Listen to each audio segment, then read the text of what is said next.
So you've decided that you're going to lose that 10 pounds this month, and you're going to use intermittent fasting or cleansing to make that happen. But what you're finding is that you're starving, or maybe you're even noticing that you're gaining weight instead of losing it. So, like, what is this? This is supposed to work, right? Now, there's no question, when you properly manage the flow of food, that it's going to make a difference to your weight management plan. And we're going to talk about a couple of things with a couple of tips, and we're going to break it all down for you. I'll be right back. My name is Deb Day, and welcome back to the channel. Please support the channel by clicking subscribe and the notification bell. First of all, does it work? Yeah. Can it fail? Yeah, it can. But if you're not sure what I mean by intermittent fasting or cleansing, then check the video above. So let's look at intermittent fasting first. So you have a meal at 6 o'clock, and then you're not going to have your breakfast the following morning till, I don't know, say 10 o'clock. So that's a 16-hour fasting window. So let's look at two scenarios, and I have experienced them both given the 10 years that I have been doing both intermittent fasting and cleansing. So the first scenario is 10 o'clock in the morning comes and you are starving and you eat more than what you normally would. You're eating more calories than what you should be consuming in one meal.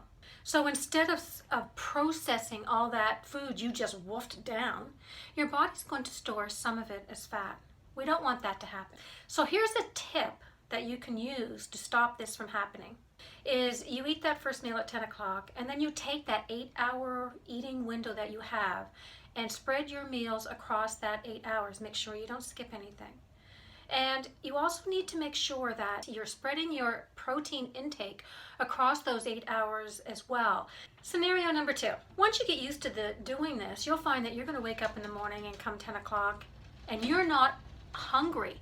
So you're already up and moving around, and you may forget to eat at 10 o'clock. And the next thing you know, hours have gone by. All of a sudden you are facing a shorter eating window where you now realize you don't have enough time to fit in all the food that you should be eating. So where's the danger in that? Well, if you do this too many days in a row and you're not eating enough, not getting your calories in, then your body's going to take you into, you guessed it, starvation mode. So the tip, don't skip your 10 o'clock meal. Now let's move on to cleansing.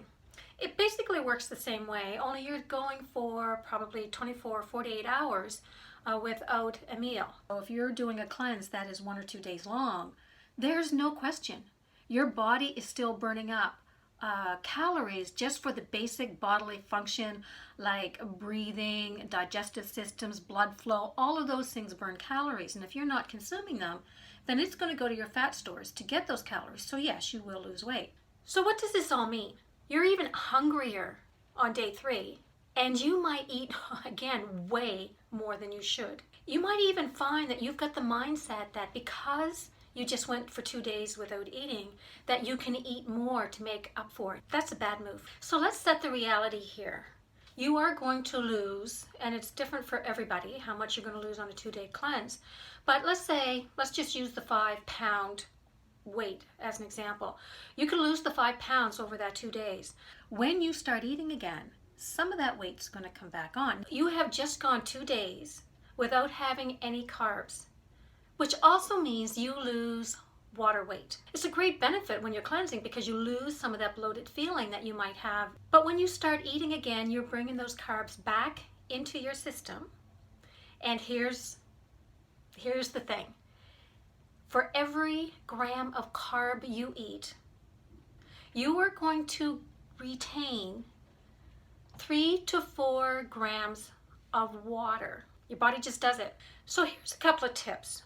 Don't just factor in the amount of carbs and what they might weigh relative to pounds or kilograms.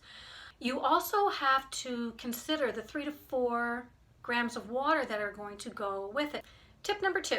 So what do you do when you go to eat that next day? You want to balance out the nutrition that you should have between your carbs and your proteins and your fat, so that you're eating things that will make you feel full and satisfied, and your body's getting the balance of food and nutrition that it needs. And you definitely should not treat yourself to that big cookie or that iced mochaccino with the whipped cream and the chocolate sprinkle. The best weight loss strategy is one that's done over time. There is no magic pill, no quick fix. But intermittent fasting and cleansing is another tool that you can put in your weight management toolkit.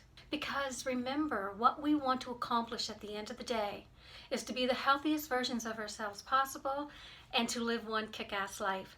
Thank you for joining me, and I'll see you in the next video.